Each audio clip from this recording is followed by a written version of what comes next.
Untuk 3 orang, Tiga. nanti akan mendapatkan coaching secara pribadi dengan Coach Adam senilai 5 juta untuk 3 orang, untuk yang subscribe, kemudian komen terbaik ya nanti. Kenapa saya perlu di coaching oleh Coach Adam? Seberapa penting sih coaching itu sehingga gua harus ngeluarin duit 5 juta? Kadang kita punya, bukan kadang ya, mayoritas kita, semua kita lah boleh dibilang, itu punya yang namanya blind spot. Kita nggak sadar sisi-sisi lemah kita. Kita butuh orang lain untuk assess itu, untuk mengobserve kita misalnya.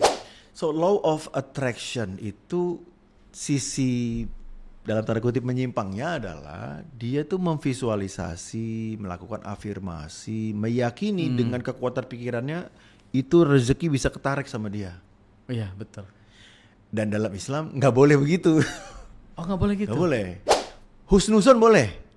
Oke. Ana inda dzanni abdi, kata Allah. Aku ada di sisi persangkaan hambaku. Jadi kita pemirsa boleh husnuzon, Berbaik sangka sama Allah.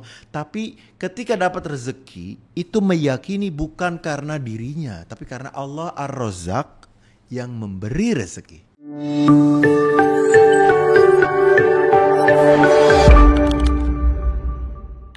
Coach Adam, selamat datang. Oke, Sobat Kang Ridwan nih, kita mau belajar coaching nih. Banyak diskusi tentang coaching, salah satunya ya mungkin ya. Nanti banyak hal yang kita bahas dari Coach Adam. Karena beliau ini sangat mendalami area coaching. Nanti kita lihat nih siapa aja termasuk yang dibantu oleh Coach Adam ya. As a professional coach ya. Gitu. Dan untuk Sobat Kang Ridwan yang nanti yang udah subscribe, ada berapa? 3 ya, untuk 3 orang. Untuk 3 orang nanti akan mendapatkan coaching secara pribadi dengan Coach Adam senilai 5 juta. Jadi kalau teman-teman nih coaching ya dengan Coach Adam, atau mungkin banyak juga coach yang lain yang profesional ya. Nah ini rate-nya Coach Adam sekitar 5 juta insya Allah ya. Sekitar itu, bukan sekitar ya, 5 juta ya. Untuk 3 orang, untuk yang subscribe, kemudian komen terbaik ya nanti. Kenapa saya perlu di coaching oleh Coach Adam, gitu ya.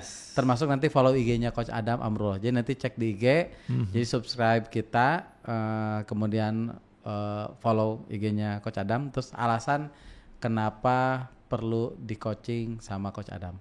Yes. Ya, itu aja ya, aman ya? Aman. 3 orang ya? 3 orang. Oke, nanti kita tentukan siapa ya pemenangnya. Oke, siap. Oke. Coach Adam ya, kita mau gali dulu nih. Coach Adam itu siapa sih, Coach? Maksudnya seorang profesional coach kan, tadi saya udah jelaskan. Tapi lebih ke apa sih, atau siapa sih kliennya gitu. Boleh cerita. Oke. Saya suka bantu para leaders di perusahaan. Bantunya dengan apa? Dengan training dan coaching. Training dan coaching, oke. Terus kalau bicara tadi perusahaan, boleh di-spill kan nama perusahaan, boleh dong kalau ngomongin Porto. Ini perusahaan besar sebenarnya, yang aslinya perusahaan besar, emang nggak tahu nih. Coach Adam dibuka semua nggak gitu? Karena ini justru prestasi dan bukan aib gitu ya. Oke. Buka Coach. Oke, alhamdulillah pernah bantu-bantu mulai dari Kemendikbud, ya. Berapa kali saya ngajar leader as coach. Jadi bagaimana seorang pemimpin yang biasanya identik dengan ngasih arahan, tapi juga bisa loh jadi seperti teman yang mau mendengar untuk memahami misalnya, memahami timnya tentunya ya. So saya ngajar materi itu leader as coach, kemudian di perusahaan lain misalnya di Paragon, Masya Allah. Paragon. Siapa tak kenal Pak Paragon? Salman. Salam hormat buat Pak Salman. Kemudian Telkom. Alhamdulillah. Kemudian Icon Plus. Banyak lah ya. Tadi Michelin. Oh, Michelin. Terakhir baru aja nih. Oh, baru ya. Dan ini yang di coaching bukan orang Indonesia ya, orang bule ya. Expat ya. Dan ya alhamdulillah ngobrol sama direkturnya orang Thailand. Mereka itu merindukan approach yang berbeda katanya. Saya pengen deh, di bahasa Indonesianya ya. Pengen tuh kalau acara training tuh staff-staff saya, tim-tim saya, leader-leader saya tuh banyak ngomong gitu. Gimana? Akhirnya saya rancang, kalau gitu pendekatannya jangan one way nih. Bukan murni training gitu ya. Bukan training murni, bacain slide satu-satu sampai selesai. Tapi justru slide itu menggugah, memberi informasi. Lalu dikasihlah pertanyaan yang empowering buat para leaders. Ternyata abis itu mereka jadi reflektif kan. Misalnya, what kind of leaders do you wanna be misalnya? Belum ditanya why-nya itu ya. Belum, or what kind of. Why is that important to be that kind of leader misalnya, itu juga penting kan. Nah, dengan memantik ini, kemudian mereka saya minta untuk berefleksi, ngambil kertas, sticky notes, lalu nulis, lalu sharing sama sebelahnya gitu kan. Ternyata ini mereka suka tuh. Seneng deh katanya kalau kelas ini justru leaders kami banyak bicara, banyak sharing, bahkan dimotivasi untuk sharing ke orang yang mereka jarang ngobrol sebelumnya misalnya gitu ya. Nah, ini approach yang saya ambil dari ilmu coaching kan. Iya. Dan ternyata disukai itu, alhamdulillah. Alhamdulillah ya. Dan ini bukan hanya di perusahaan multinasional ya, tapi di Indonesia juga sangat cocok kan gitu ya. Dan Coach Adam baik di perusahaan multinasional ya, perusahaan bule-bule gitu ya, sama lokal gaspol ya. Gas. Ya, approach yang sering saya bawa salah satunya adalah mengawinkan antara training dan group coaching, pendekatan coaching lah. Ya sobat Kang Ridwan nih, Coach Adam nih teman training saya juga. Satu guru ya? Satu guru, kita ada di 2 lembaga, 3? 2 ya? Minimal 2 ya? Minimal 2 kayaknya, yang baru teridentifikasi ya. Tapi kalau habis makan kita ngobrol-ngobrol lagi, mungkin ketemu nambah lagi. Nah ya itu. Coach, kalau ngomongin coaching nih, sebelum kita ngomongin coaching, Coach Adam sebelumnya profesional juga ya?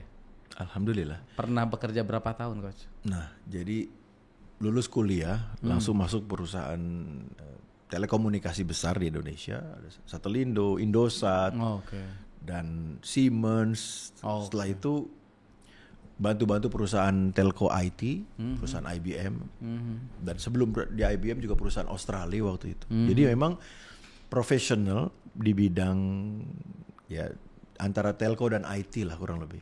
Dulu departemen apa lah atau bidang apa yang dipegang dulu? Marketing kah, sales atau emang IT? Dulu banget baru lulus saya malah technical engineer saya. Oh, technical engineer tuh apa? Artinya bagian technical, artinya saya engineer. Saya lulus sebagai sarjana telekomunikasi. Oh, jadi benar-benar teknik banget. Kemudian sekarang jadi coach. Nah, menariknya adalah selama kuliah saya senangnya ngajar. Oh, selama kuliah? Selama kuliah, sejak kuliah gitu, senangnya ngajar yang nggak teknik banget gitu. Oh, justru yang ngajar nggak teknik? Nggak teknik. Maksudnya lagi kuliah ngajar, maksudnya gimana? Gini, saya seneng ikut kegiatan-kegiatan di komunitas.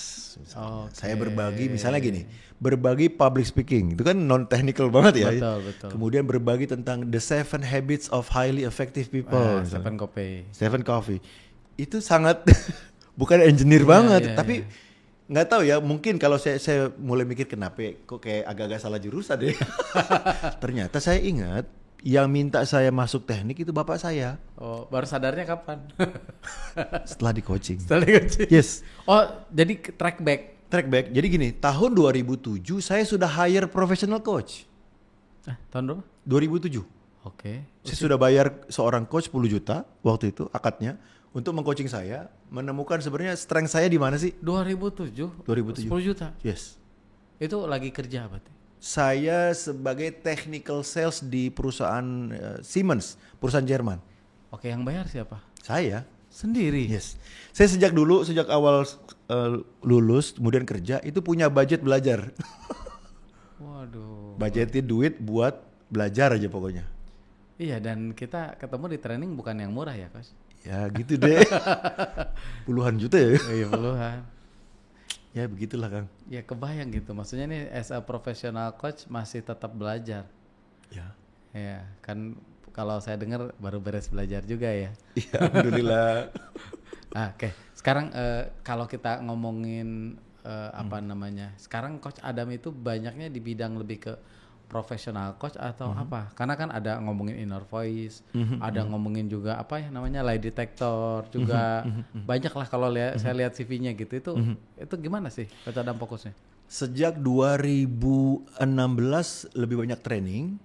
Begitu 2018 itu justru dominannya malah coachingnya.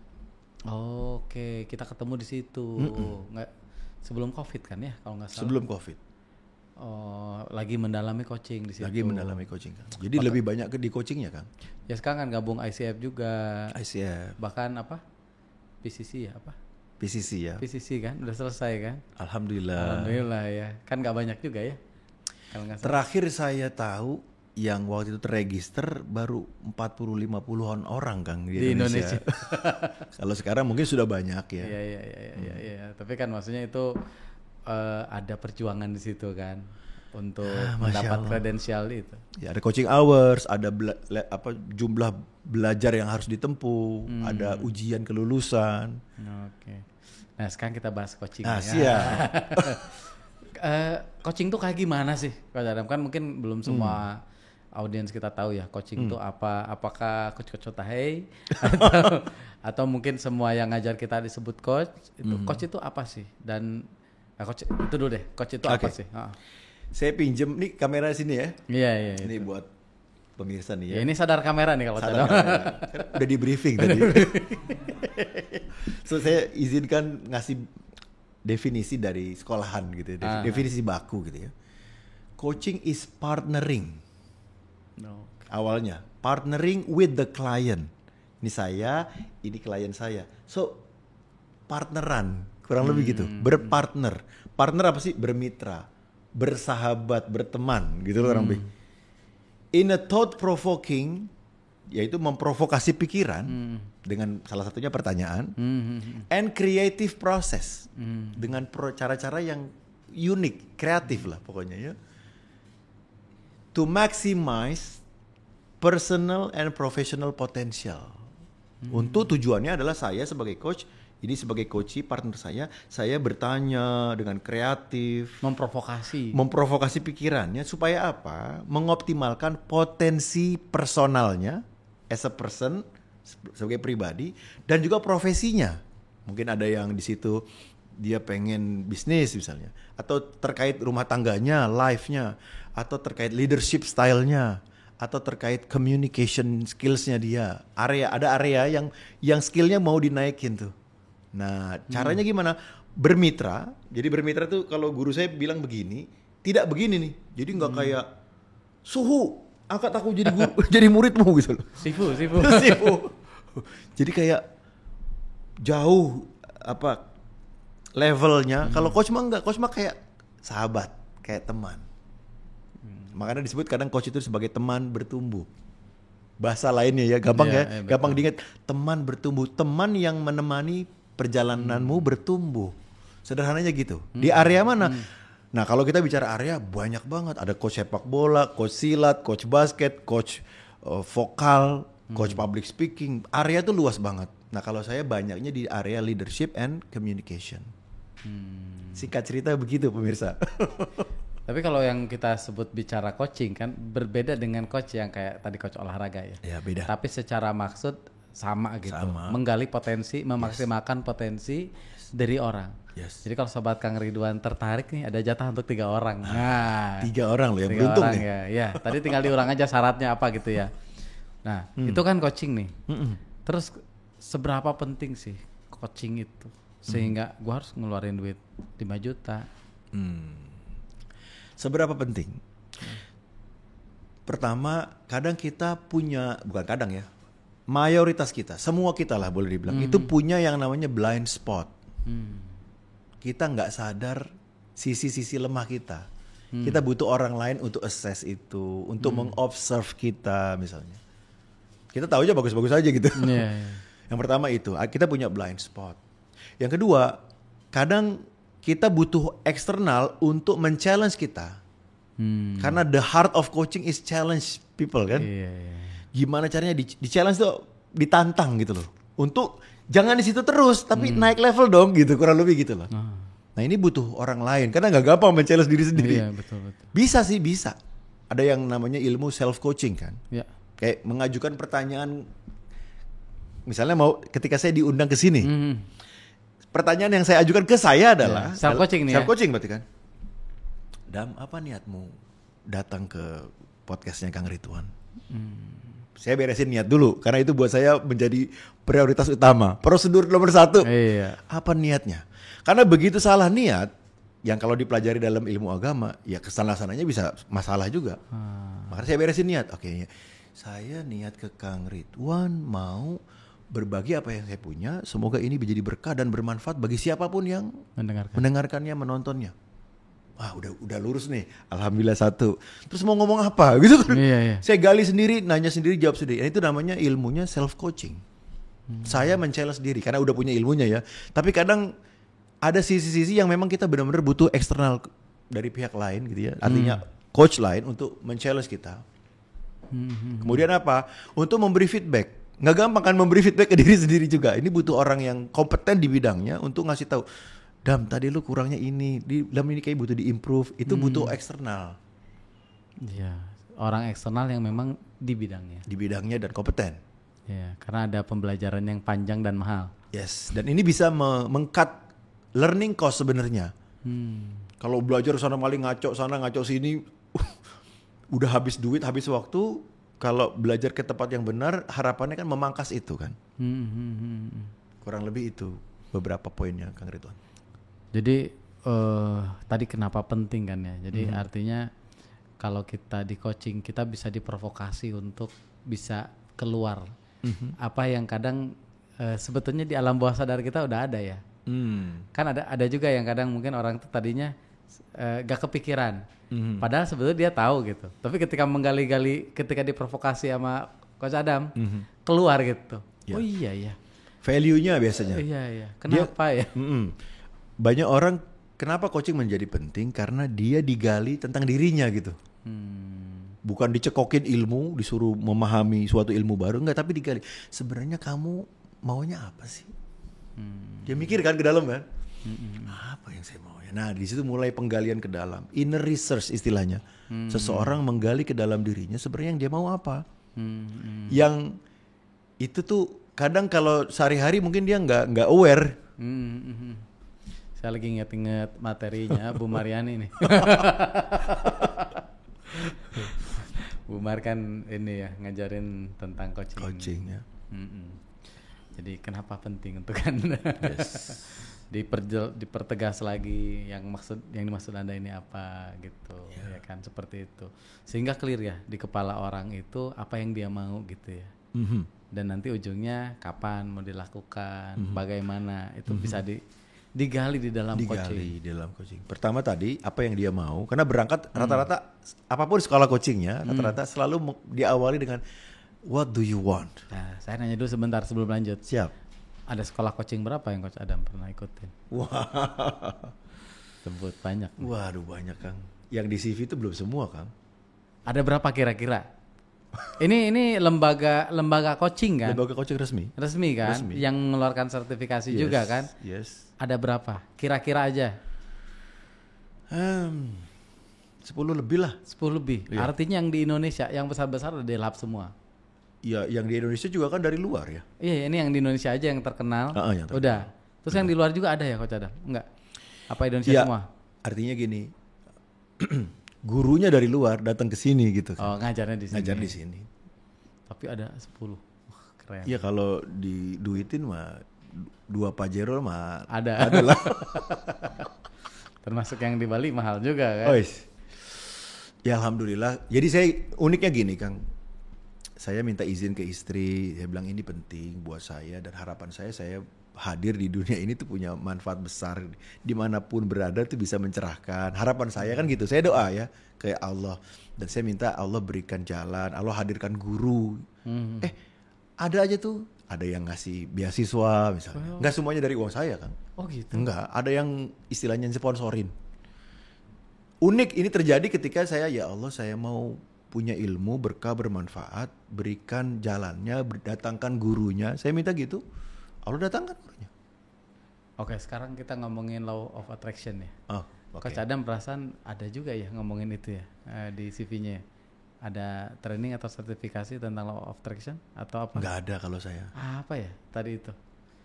Jadi bagaimana apa dari sholat yang khusyuk itu mendatangkan? Nggak tahu. Tapi kalau saya belum pernah belajar law of attraction. Tapi saya pernah baca, yes. Dan itu kontroversial. Bukan magnet rezeki juga?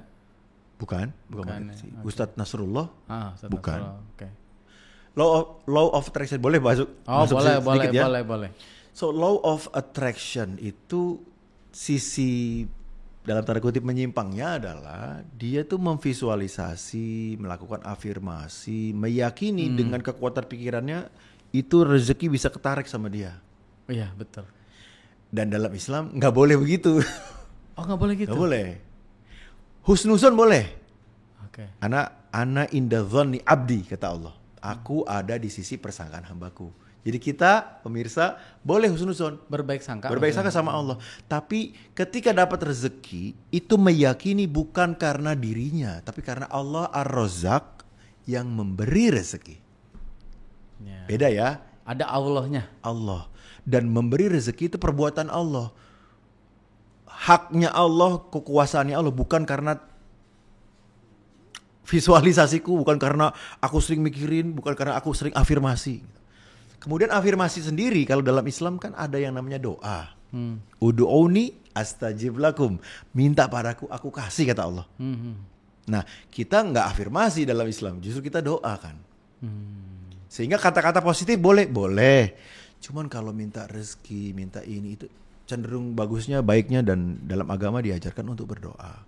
Makanya ulama menulis mewaspadai umat untuk berhati-hati dengan segala approach yang sifatnya nanti kayak Allahnya itu nggak diajak gitu. Iya. Kayak Allahnya dilepas dari dirinya. Akhirnya orang gini, fokus menimbulkan menguatkan potensi dirinya, terus merasa sukses, terus tepuk dada ujungnya. Lihat. Karena saya. Ini justru yang dilakukan oleh Qarun. Siapa Qarun? Qarun orang kaya di zaman Nabi Musa itu yang merasa kesuksesannya itu karena ilmunya dia. Nah, ini yang ulama waspadai. Tentu ulama mereka orang yang paling cinta sama kita kan. Ulama pasti pengen kita ini masuk surga, jangan sampai belok gitu kan. Betul. Nah, sehingga ulama mewaspadai, hati-hati dengan yang approach begini, yang ujung-ujungnya antara kita sama Allah tuh kayak dilepas, nggak ada koneksinya. Gak ada koneksi. Nah, ini bahaya. Sehingga kalau saya ambil pelajaran adalah ya udah gunakan approach modern, silahkan selama itu tidak melanggar syariat. Ya. Mungkin itu ya. Artinya pendekatannya Allahnya jangan sampai dihilangkan. Sampai dihilangkan. Bukan berarti melarang law of attraction. Boleh berhusnuzon, berbaik sangka bahwa itu akan jadi rezeki Allah, rezeki saya karena Allah. Ya. Gitu ya. Menisbatkan segala bentuk rezeki yang didapat dari Allah. Adapun saya berusaha melakukan hal-hal yang Allah ridhoi, misalnya bekerja, misalnya jujur, kan itu termasuk yang membuat orang dipercaya di perusahaan kan itu ya, bekerjanya profesional, jadi coach profesional gitu kan, amanah, jujur. Ini kan termasuk hal-hal yang dicontohkan Rasulullah juga, Sallallahu Alaihi Wasallam. Ya itu betul ya. Husnuzon, nggak boleh suuzon sama Allah, bahaya. Kalau dikasih berabe kita nih ya. Tapi jangan kayak gini, begitu dapat, ini karena kekuatan pikiranku nih. Nah itu yang jangan Kang.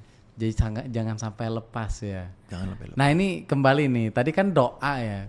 Coach Adam ketika tadi ngomongin saya mau training ini gitu ya, bukan dari uang Coach Adam dari kantong ya, tapi uang rezeki dari Allah lewat orang lain, bahasa gitu kan. Itu gimana tuh kok bisa berulang kan, itu kayak seolah-olah beruntung ya. Dalam tanda petik sebetulnya kan ini dari Allah juga kan gitu ya. Itu apa sih yang dilakukan oleh Coach Adam sehingga kok seolah-olah ada rezeki ketarik gitu, kayak magnet rezeki lah kalau bahasanya itu. Saya doa.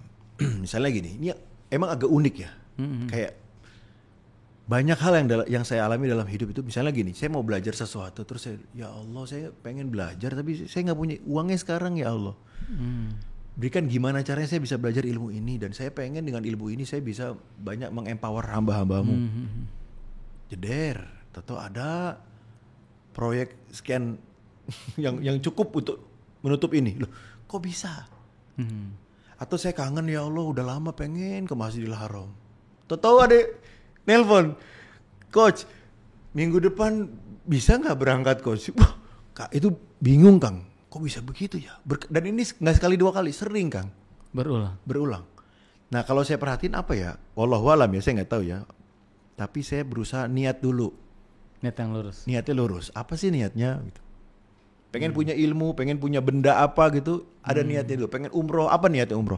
Saya pengen umroh, niatnya gini, ya Allah, saya punya ilmu coaching, saya pengen coaching di Jabal Uhud ya Allah. Berangkat. Iya, Allah berangkatin saya. Terus coaching siapa di sana? Nah, saya coaching. Jadi gini, kalau biasanya para mutawif, orang yang mendampingi orang umroh, kan menceritakan sirah kan. Dulu di Jabal Uhud ini terjadi perang. Wah, di zaman Rasulullah SAW dan waktu itu Khalid bin Walid belum masuk Islam misalnya. Pasukan Islam mengalami banyak kerugian karena banyak yang terbunuh. Ada 70 syuhada misalnya gitu ya. Kan one way tuh.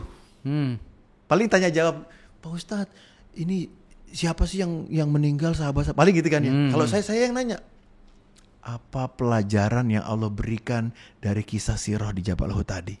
Setelah diceritakan tapi setelah saya kasih sirah dulu, udah dapat konteksnya, saya kasih pertanyaan powerful, namanya empowering questions, ala coaching kan. Kalau bisa kita ambil pelajaran, apa sih pelajaran dari Allah lewat kisah di Uhud? Ada yang bilang perlu taat pada pemimpin. Si A bilang gitu, si B jangan tergiur dunia. Karena kan kisahnya gitu ya, merasa sudah menang, terus posisinya dia yang jaga di pasukan panah gitu, dia malah turun ke bawah gara-gara ada rebutan harta kan di bawah. Ada yang rebutin kuda, unta, ada pedang, macam-macam lah. Akhirnya tergiur dunia, turun nggak taat sama pemimpin. Akhirnya apa? Khalid bin Walid ngelihat kan, mukul mundur lewat cara muterin gunung Uhud kan tuh. Muterin salah satu bukit, kemudian dijepit lah umat Islam. Umat Islam di tengah. Jadi pasukan kafir di sini, satu lagi di sini, di press di tengah. Nah jadi masing-masing mendapatkan learning yang berbeda dari kisah sirah yang sama. Sama ketika coaching juga. Nah, coaching juga gitu. Terus saya gali lagi, oke, dari pelajaran itu apa yang bisa dibawa buat kehidupannya di rumah? Ada yang sebagai pebisnis misalnya. Ada yang sebagai guru di sana waktu itu. Ya, sudut pandangnya akan berbeda. Akan beda. Nah ini yang saya bilang kenapa kadang saya juga bawa jamaah umroh ya. Saya kasih sirah plus coachingnya gitu. Wah itu gratis coaching langsung. Gratis. Biar Allah yang balas di akhirat ya. Tapi artinya dapat sentuhan cara komunikasi yang berbeda. Iya itu dari niat yang bagus ya. Niat yang lurus ya. Bukan karena ada yang aneh-aneh lah gitu ya. Dari situ Allah berikan jalan ya menariknya. Salah satunya itu ya. Dan kan artinya gini Kang.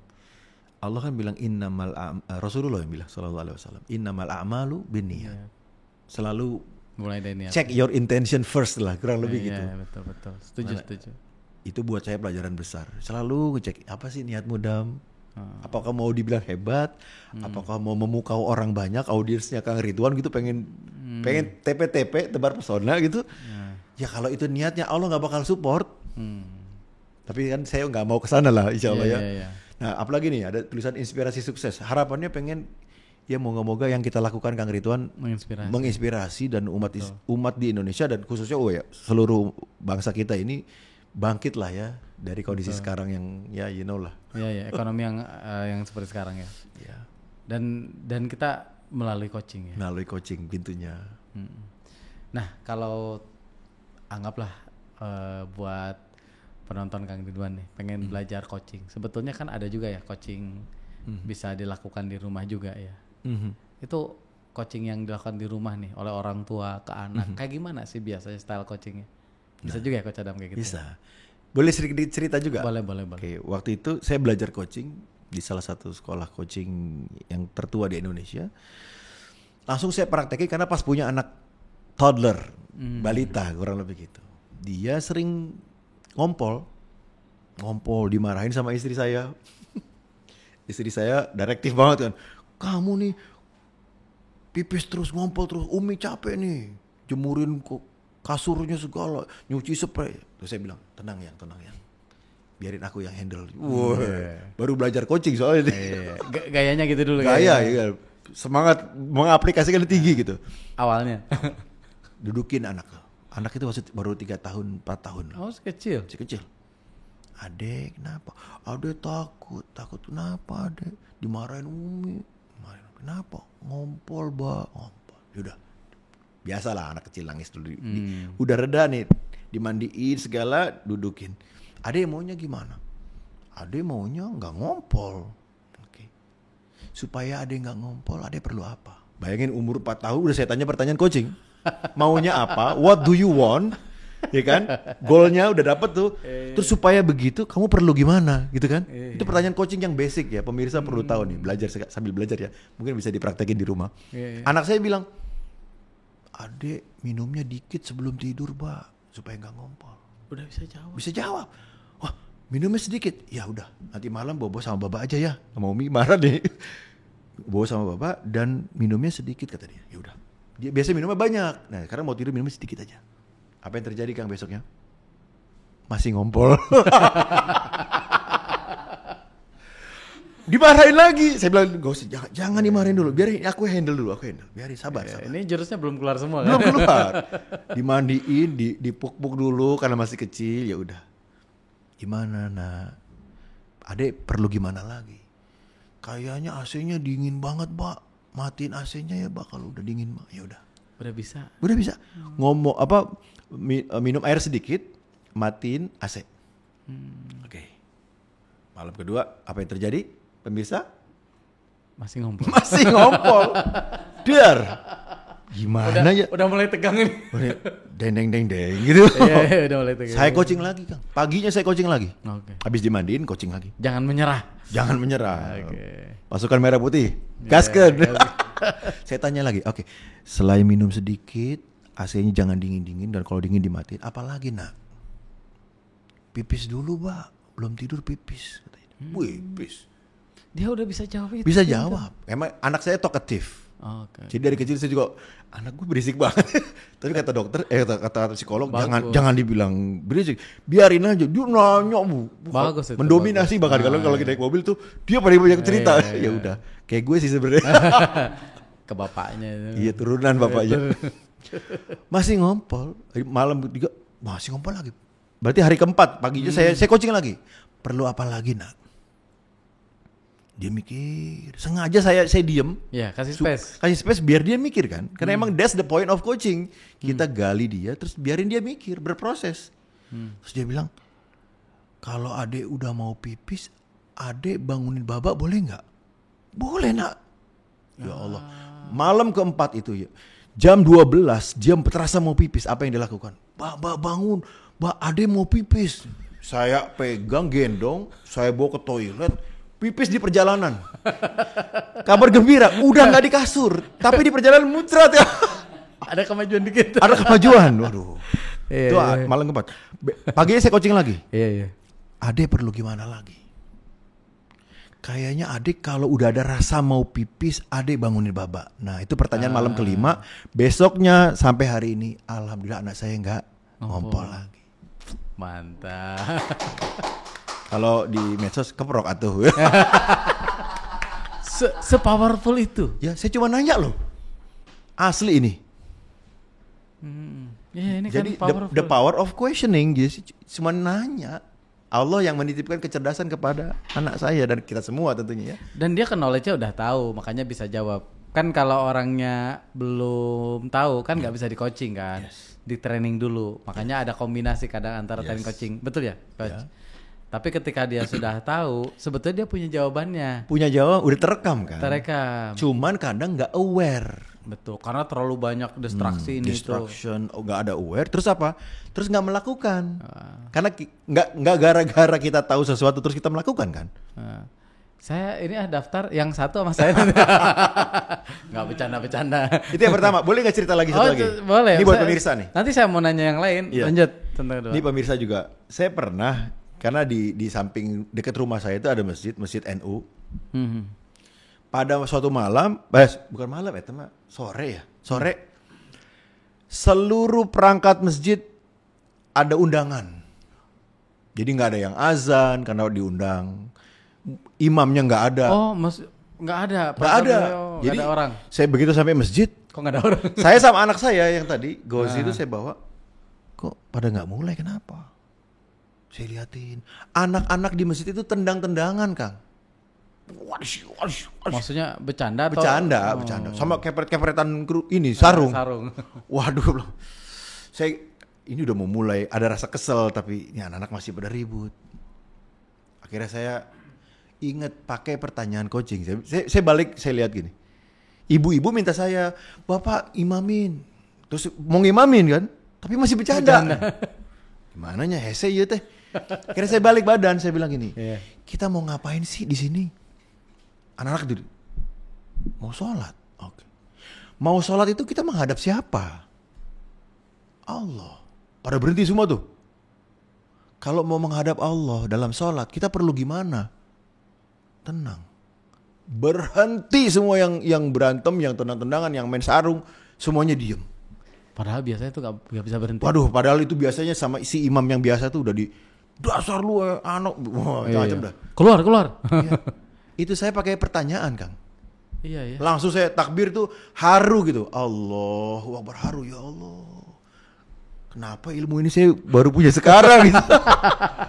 Itu kisah real. Oke. Nah, kisah ketiga nih saya mau tanya. Boleh. Tapi yang terkaitan dengan ketika di coaching seorang profesional. Boleh diceritain nggak yang paling berkesan menurut Yang paling berkesan ya. Ketika saya saya sebagai professional coach maksudnya itu. Iya. Oke. Ada banyak. Maunya case apa nih? Yang menarik aja menurut Coach Adam. Apapun yang berkesan. Rumah tangga masih. Boleh, yang berkesan aja menurut Coach Adam. Oke. Yang berkesan diantaranya ada banyak karena setiap sesi coaching itu buat saya sesi berkesan. Iya, gitu. betul. Mungkin gini, mungkin gini. Ada orang yang saya coach. Ya. Yang dia itu pengen banget hidupnya bermanfaat. Kesana kemari kalau ditanya apa cita-cita kamu, saya pengen hidup saya bermanfaat. Saya pengen, sering banget ngomong itu. Dan dari awal ketika saya tanya, apa yang kamu mau? Saya mau hidup saya bermanfaat, coach. Dia ngomong itu. Oke, terus kamu mau bermanfaat seperti apa? Jadi saya tuh suka dengerin orang curhat, coach. Dia cerita betapa orang-orang tuh seneng curhat sama dia. Oke, bagus ya. Tapi gini coach, nah ada tapinya. mulai seru nih. Kok pakai tapi? Kok ada tapinya? Kan itu kalau bagi seorang coach itu menjadi penting untuk didalamin kan. Oke, tapi apa? Tapi saya dimarahin sama ibu saya, dimarahin dosen, dia mahasiswi. Dimarahin. Apa sebabnya kamu dimarahin? Karena nilai saya jelek, coach. Oh, nilai dia. Nilai kamu jelek. Oke, boleh dong diceritain gimana sih kamu kuliahnya? Iya kok, jadi saya aktif di kemahasiswaan gitu ya. Aktif kegiatan ini, kegiatan itu. Udah gitu banyak orang ngantri pengen curhat sama saya. Dibantu, didengerin, ada yang putus, ada yang begini. Oh gitu, kamu aktif ya? Iya. Tapi tadi kamu bilang nilai kamu jelek. Iya. Apa yang membuat nilai kamu jelek? Waktu saya habis buat orang lain, coach. Terus dari tone suaranya mulai berubah nih. Mulai berat. Napas juga. Gitu kan. Kedengeran kan sama seorang coach. Wah. Nah dalam ilmu coaching itu boleh punya hasil observasi kemudian dibagi ke kliennya. Supaya gak jadi judgement, supaya gak jadi asumsi. Catatan. Misalnya gini. Tunggu sebentar. Kamu bilang tadi kamu senang bermanfaat. Dan hidup kamu buat orang lain tadi saya bilang, buat kegiatan mahasiswa ini, bantuin teman bikin PR, bantuin tugas, bantuin dengerin curhat. Tapi itu membuat kamu kurang punya waktu buat kuliah kamu sehingga nilai kamu jelek. Iya coach. Tunggu sebentar. Saya ngerasa, nih tolong ingetin saya kalau saya salah ya. Saya kok ngerasa kamu kayaknya nggak enakan sama orang ya. Buar. Iya kok nangis lama nangisnya. Nangis dulu didengar. Nangis dan lama. Dan kita biarin dulu kalau biarin. Kita nggak cut, nggak diam. Jadi silent aja, giving space and time kan gitu ya. Ya Allah, dalam hatiku orang ini habis hidupnya buat orang lain, tapi lupa hidup buat dirinya. Dan begitu saya ambil keyword itu saya balikin ke dia, dar. Jadi dia nangis karena buat dia nggak ada waktu. Ternyata dia nggak enakan ngomong enggak ke orang lain. Kalau di perusahaan ini bisa bikin burnout, Kang. Kerjaan orang lain dibantuin, kerjaan dia nggak beres gitu. KPI-nya jelek. KPI dia jelek, KPI orang dibantuin. Ya nggak usah gitu juga dong, ya kan. Kalau mau bantuin, make sure kerjaanmu sendiri juga beres gitu. Istilahnya win-win gitu. Betul. Nah ini, ya saya colek itu dan nah itu salah satu pengalaman yang menurut saya, dan saya temui banyak loh, nggak sedikit orang yang begini. Hasil Dia akhirnya pakai akhirnya gimana? dia pakai topeng orang baik. Ya topeng, full topeng. Tapi sebenarnya gini, kalau berbuat baik buat orang lain, tapi hidupnya tetap baik-baik aja dan dia ridho, aman. Yeah. Masalahnya dia nggak ridho sebenarnya, cuma nggak enakan ngomong aja. Dan baru keluar setelah nangis keras itu. Iya, begitu akhirnya saya, oke, apa yang kamu mau jadinya? Saya mau nilai saya bagus juga. Oke, kamu apa yang perlu kamu ubah? Udah mulai provokasinya tuh. Dia perlu berubah kan? Iya, iya. What do you need to change then? Apa yang perlu kamu ubah? Kalau nggak berubah soalnya, pemirsa nih siap-siap. Allah aja nggak mau mengubah nasib seseorang loh. Kalau orangnya nggak mau berubah. Orang yang mau berubah. Innallaha la yughayyiru ma biqaumin hatta yughayyiru ma bi anfusihim. Allah nggak mengubah nasib suatu kaum kalau kaumnya nggak mau mengubahnya. Termasuk buat pengusaha, buat yang rumah tangganya bermasalah, buat bangsa kita, negeri kita yang sedang dalam cobaan bertubi-tubi ini. Kalau kita nggak mau berubah, Allah kagak mau. Artinya apa? The heart of coaching adalah men-challenge orang untuk berubah. Kurang lebih itu. Dan ketika coaching, itu yang diprovokasi kan. Gimana caranya dia bisa berubah, ya kan? Atau menggali apa yang alam bawah sadar sebetulnya inginkan kan gitu ya. Yang dia mau apa sih sebenarnya? Nah ketika profesional coach, kan kadang nggak ngomongin kerjaan ya. Bisa jadi ada hal lain sebetulnya yang lebih deep, yang membuat pekerjaannya tuh kenapa nggak optimal. Yes. Artinya ketika coaching, nanti kembali ya, apa sih yang Anda mau kan gitu ya. Seringkali kalau saya meng-coach leader-leader di perusahaan, itu yang keluar case-case-nya case-case life coaching kan. Jadi kembali ke kehidupan dia, kehidupan ada masalah. Dia. Kehidupan sebelum, istilahnya waktu masih kecilnya, masih remajanya, rumah tangganya. Timeline-nya. Iya. Timeline-nya balik ke masa lalu dia. Karena ya semua yang terjadi di masa lalu kita kan pengaruh ke kita sekarang. Ya, ada mental block tertentu. Yes. Yang menyebabkan menahan. Yes. Misalnya ada seorang leader, seorang yang kerjanya bagus, terus diangkat jadi leader. Ya. Tapi selama ini yang dia tahu di keluarga dia tuh nggak pernah ada yang jadi leader, semuanya petani. Itu bisa nggak pede kan? Kayak nggak mungkin deh saya jadi pemimpin di sini. Lawang seluruh keluarga, kakek saya, nenek saya, semuanya itu tuh hanya orang bayaran ngambilin padi. Kayaknya nggak pantas deh saya. Nah ada rasa nggak merasa pantas. Nah, kadang perusahaan perlu meng-hire kami para coach untuk bantu dia untuk memantaskan diri. Oke, yang tadi nggak pantas itu kan semua saudara-saudaramu yang dulu, kamu kan mungkin takdirnya beda gitu kan, nggak harus sama kayak mereka kan. Contohnya itu, ada orang-orang yang ketika diposisikan sebagai leader kurang bisa memerankannya dengan baik karena ada rasa nggak pantas. Ya itu yang diprovokatif ya jadinya. Jadi ya benar yang lo mau itu gitu kan. Nggak taunya ada yang lain gitu kan. Kita challenge. Terus kita challenge juga niat dia. Orientasi dia melakukan itu apa. Kalau orientasinya cuma dapetin jempol orang, siap-siap lemah itu. Iya. Tapi kalau orientasinya ternyata pengen mengempower timnya, pengen memajukan negeri, pengen dapat nanti begitu pulang ke akhirat saya dipertanggungjawabkan amal ibadah saya bisa lulus jawabnya. Itu biasanya kekuatannya lebih besar. Nah, yang menarik ketika meng-coach leader adalah rata-rata leaders yang saya coaching itu rata-rata punya cita-cita mulia. Tanpa dia sadari. Yes. Setelah digali keluar. Setelah digali ternyata. Karena why-nya digali lebih dalam kan.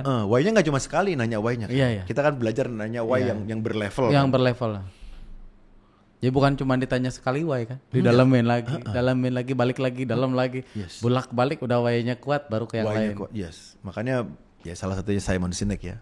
Yeah. Find your why. Find your why. And start with why gitu kan. Karena dan itu di coaching. Di coaching. Bukan dicekokin. Kamu harus semangat untuk mencerdaskan kehidupan bangsa. Yeah. Itu namanya dipaksa. Kalau coaching nggak begitu kan. Digali, ditanya. Kamu melakukan ini untuk apa? Ya. Ya jadi buat sobat Kang Ridwan yang pengen mengoptimalkan diri kan ya. Bisa jadi ya. Itu coach itu sangat menarik ya untuk menjadi opsi selain training. Kalau training kan ketika kita nggak punya knowledge-nya, kita diberitahu nih. Saya nggak tahu tentang bisnis, dikasih tahu tentang bisnis. Yes. Tapi setelah kita tahu tentang bisnis, kita digali dengan coaching sehingga bisnisnya lebih optimal, gitu ya, coach memahaminya. Yes. Betul kurang ya? kurang lebih gitu. Kalau ngomongin buat pebisnis nih, coach, kan as pebisnis kan kalau udah perusahaan multinasional kan ada anggaran ya untuk eksekutifnya itu di coaching, ada budgetnya kan. Itu sebetulnya dari perusahaannya sendiri ada agenda nggak sih? Gua tuh punya agendanya ini loh, terus titip agenda gitu ke coachnya. Atau memang agenda yang umum biasanya, misalnya agendanya nih si A ini punya potensi, tolong deh lu tingkatin gitu. Seperti apa sih biasanya pesan dari perusahaan biar tahu aja misalnya, oh ternyata seperti ini tuh orang profesional. Ya, jadi yang namanya coaching di perusahaan selalu ada sudut pandang perusahaan pasti. Seorang karyawan, leaders diberikan fasilitas coaching yang jumlah yang berbayar kan, ngeluarin duit itu ngeluarin budget kan. Artinya perlu ada sumbangsihnya dong ke perusahaan. Pasti ada KPI tertentu yang butuh di-achieve. Misal ini mau dinaikkan, dipromosiin sebagai kepala divisi, tapi kayaknya dia masih kurang pedean misalnya, masih kurang tegaan. Nah, area-area itu yang butuh diimprove dengan training dan coaching. Sehingga klien pun perlu tahu sebenarnya kenapa dia ikut coaching. Jadi ketimbang kalau saya ya, biasanya saya menyarankan buka-bukaan aja bahwa memang coaching program ini perusahaan berikan kepada Bapak karena Bapak memang dinilai punya kemampuan dan butuh diimprove area ini dan area ini. Disampaikan. Agendanya. Iya, terbuka lah. Terbuka. Mendingan terbuka dong. Iya. Ketimbang kucing-kucingan. Iya. Kalau saya menyarankan kepada HR yang berpartner dengan saya untuk terbuka. Karena kita ngomongin profesional kan. Ya, profesional. Perusahaan nge-hire coach biar lu makin optimal, dampaknya ke lu bagus, ke perusahaan pun bagus. Yes. Jadi clear dari awal, akadnya jelas gitu istilahnya. Mau kemana kita, mau menuju mana, mau area mana yang diimprove, udah jelas. Ya, dan coachnya juga nggak sungkan karena clear. Ya, saya lebih suka yang mazhab itu. Ada juga mazhab yang di perusahaan lain yang pengennya abu-abu gitu, nggak usah dibilangin. Saya masih bilang, kenapa sih orang niat baik kan lebih bagus disampaikan. Saya belum melihat alasan kuat untuk tidak menyampaikan. Oke. Kalau kita ngomongin objektif ya udah aja terbuka gitu. Ya mungkin tergantung culture-nya ya kali. Culture satu, kedua mungkin tergantung case juga ya. Mungkin ada case-case yang perlu diumpetin mungkin gitu. Tapi so far kalau saya kerjasama, saya selalu bilang diceritain. Ya. Karena kan kalau coaching tuh nggak, ya terbuka di antara berdua aja kan, nggak ada yang lain yang tahu kan gitu. Nah, kalau selama coaching ada hal-hal yang confidential, yang kayaknya nih case nggak boleh diceritain ke selain saya nih, saya akan tanya ke dia, oke, saya perlu bikin report seperti ini nih yang saya buat, udah confidential nggak buat kamu? Dilihat, oke, aman, baru kirim. Jadi saya tetap jaga semua sisi, buat perusahaan dapat objektif, tapi sesuai dengan yang tadi, dan buat coach tetap jaga confidentiality-nya, privacy-nya nggak dibongkar, aibnya nggak dibuka gitu istilahnya. Ya, masalah ngebuka. Masalahnya kan dia ngebuka semua. Iya, kadang coach kalau udah percaya banget ceritain habis-habisan rahasia perusahaan, rahasia dia di perusahaan itu, intrik-intrik, dan nggak mungkin kita tulis di dokumen laporan kan nggak mungkin. Tapi mau nggak mau kita sebagai teman yang bersumpah untuk menjaga kerahasiaan, kita dengerin. Terus jadi tahu konteksnya gitu ya. Tapi nggak ditulis di dalam laporan. Coach Adam ini kan mengikuti berbagai macam sertifikasi ya. Itu mengkombinasikan berbagai macam itu berarti di dalam satu konteks coaching tadi. Yes, jadi kayak punya jurus yang banyak. Yang ini cocoknya pakai ini, yang ini cocoknya pakai ini gitu. Tapi secara umum sekolah coaching manapun mirip, itu akan mirip. Misalnya kalau coaching yang tadi ya, kan kita coachingnya beda sama coaching sepak bola nih. Coaching sepak bola lebih direktif misalnya. Kalau coachingnya ICF, MCF kan lebih fasilitatif. Betul, fasilitatif. Lebih menggali, tidak memaksakan suatu. Misalnya kamu harus begini, harus begitu. Itu namanya direktif. Tapi kalau kamu maunya apa? Kenapa itu penting sih buat kamu misalnya? Terus kalau udah achieve itu kamu dapat apa, perusahaan dapat apa, misalnya ya. Terus apa yang perlu kamu ubah itu lebih fasilitatif kan. Jadi setiap sekolah coaching ada kelebihannya, tapi rata-rata ruhnya sama lah. Iya, kalau ditarik garisnya mirip-mirip ya. Mirip-mirip. Yang ada juga sih yang agak beda, yang lebih menggali why itu. Iya. Walaupun ujungnya sama juga gitu. Ujungnya tapi sama. di why-nya deep dia. Why-nya deep. Ada lagi Kang, yang kita belum cerita. Yang saya belum tahu. Belum tahu. Jadi why selain yang menggalinya itu berhierarki, value hierarchy namanya, ada yang ke dalam diri. Oh. Apa yang membuat itu penting? Ini penting karena begini. Oke, apa rasanya kalau itu tercapai bagimu? Jadi kayak pola kalimatnya dibalikin ke orangnya lagi terus. Itu istilahnya inner coaching. Oke. Ini juga deep juga nih. Jadi biar orangnya tuh merasakan seandainya itu terwujud gitu ya. Iya. Kan what do you want kan? Yes. Ketika apa yang Anda inginkan, singkatnya lah gitu ya.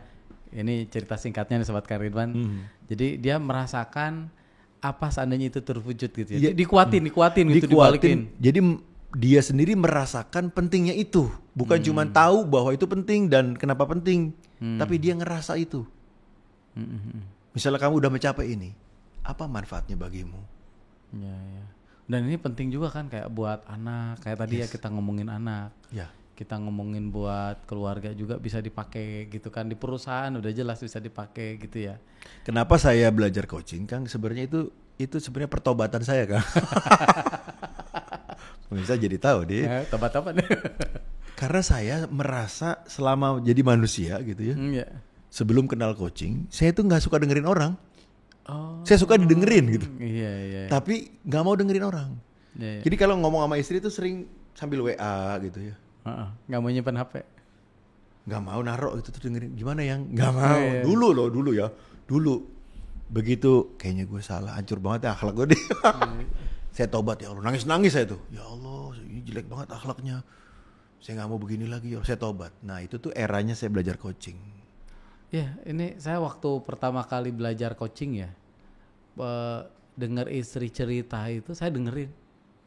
Sebelumnya mungkin istri ngomong saya balas.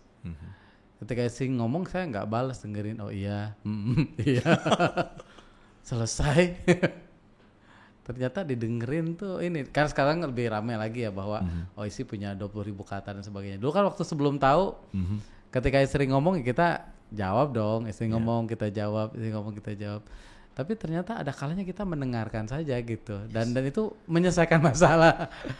Karena dia menyelesaikan masalah sendiri gitu kan. Makanya kadang ditanya, yang kamu cerita begini pengen di coaching atau cuma didengerin? Aku cuma pengen dengerin, ya udah didengerin aja. Iya.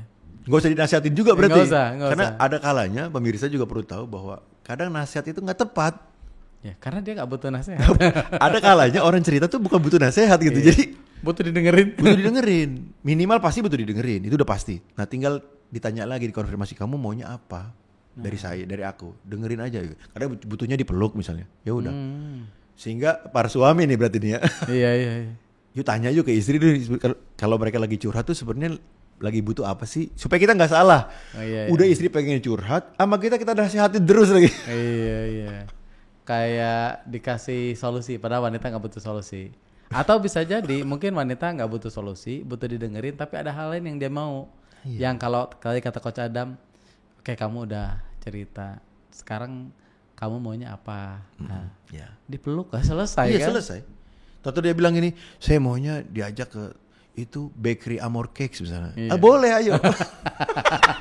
Mangga. Coach Adam terakhir nih, kita nggak kerasa nih udah mau sejam nih. Minta tips dong buat Sobat Kang Ridwan yang mau implementasi mungkin coaching di perusahaannya. Kayak gimana? Oke, buat sahabat Kang Ridwan yang mau implementasi coaching di perusahaan. Ya bisa coaching culture atau tadi ya. Baik. Singkat aja. Alhamdulillah. Ya ini saya sharing ini juga di Paragon waktu itu. Karena bantuin Paragon salah satunya di bidang coaching, building coaching culture. Artinya sesering mungkin adakan momen-momen diskusi ngobrol dua arah.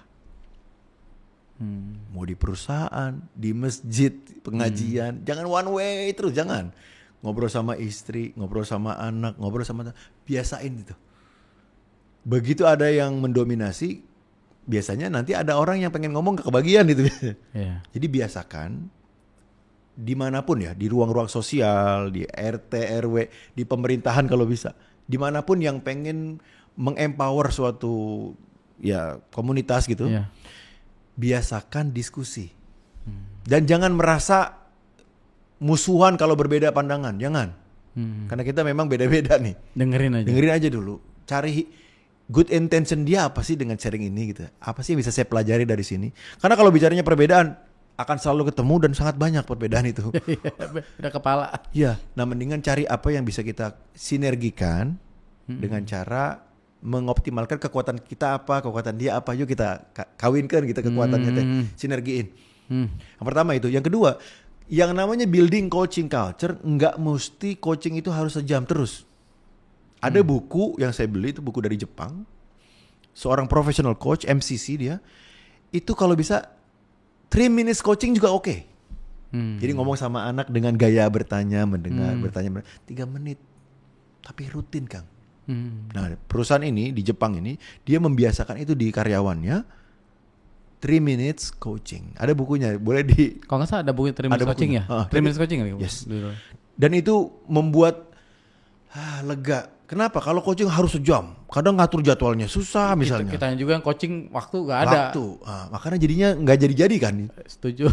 Nah, mulai sekarang kita semua lah, yuk biasain ngobrol sama pasangan, sama anak. 3 menit aja sehari. Cuman istiqomah ya. Terus begitu. Ingetin, catat Ini oleh-oleh nih. Oleh-olehnya itu dan kemudian ini jangan lupa nih, oleh-oleh juga. Amor Cakes. Makan Amor Cakes, mudah-mudahan ngocingnya lebih lancar. Ya, karena gini, ada coaching yang bikin coach dan coachingnya jadi kaku.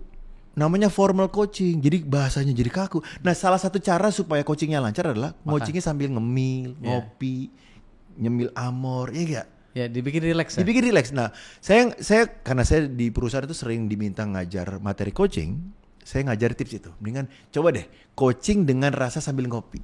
Iya, menarik ya.